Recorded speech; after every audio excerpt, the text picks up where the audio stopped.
मछली और मछली पकड़ते थे खुराक के लिए, हिरण का शिकार करते थे। तो इससे हम कह सकते हैं कि इस सभ्यता के लोग शाकाहारी और मांसाहारी थे।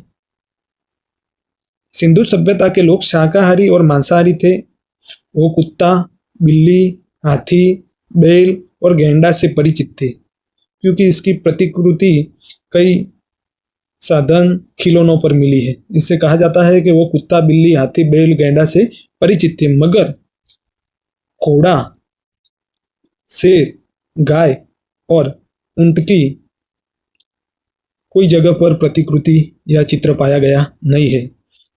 सबसे महत्वपूर्ण कहा जाता है कि वो घोड़े से परिचित नहीं थे, मगर जो टाइगर यानी कि बाघ और लेपर्ड से परिचित थे। सिंधु सभ्यता के बारे में कहे तो यह सभ्यता भारत में उत्तर और उत्तर पश्चिमी इलाकों में फैली हुई थी। भारत में यह सभ्यता उत्तर में मांडा, जम्मू कश्मीर, दाइमाबाद जो महाराष्ट्र में है वहां तक फैली हुई है। उत्तर में मांडा से दक्षिण में दाइमाबाद तक, पूर्व में आलमगीरपुर यूपी से, पश्चिम में सुतका गैंडोर बलूचिस्तान तक फैली हुई ये सभ्यता है। उत्तर में मांडा से दक्षिण में दाइमाबाद तक और पूर्व में आलमगीरपुर से पश्चिम में सुतका गैंडोर तक फैली हुई ये सभ्यता है। इस सभ्यता के लोग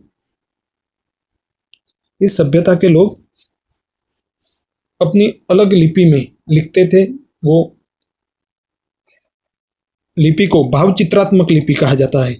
भावचित्रात्मक लिपि थी जो राइट साइड से लेफ्ट साइड की ओर लिखी जाती थी, उसे बुस्टोफेस्ट कहा जाता है।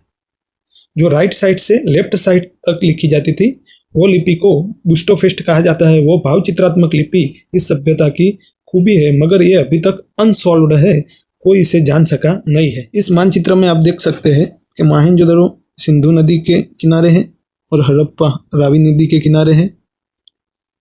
धौलावीरा गुजरात में स्थित है और राखीगढ़ी जो हरियाणा में है। मोहनजोदड़ो का महान स्नानागार के जिसकी दो तरफ अंदर उतरने के लिए सीढ़ियां है, वो भी आप इस चित्र में देख सकते हैं। उसके बाद मापतोल के जो साधन थे, बाट थे, वो भी आप देख सकते हैं। तो सिंधु सभ्यता के लोग मापतोल के लिए बाट का उपयोग किया करते थे। जमीन की जुताई के लिए हल का प्रयोग इस सभ्यता में नई बात थी। हड़प्पा काल के हल तो बच नहीं पाए हैं क्योंकि वो लकड़ी के बनाए गए थे और वो मिले नहीं हैं, मगर खिलौनों के जो हल होते हैं वो प्राप्त हुए हैं। हड़प्पा काल के हल मिले नहीं हैं, मात्र खिलौनों के रूप में ही मिले हुए हैं। यह वीडियो आपके लिए जो उपयोगी साबित हुआ हो तो प्लीज़ सब्सक्राइब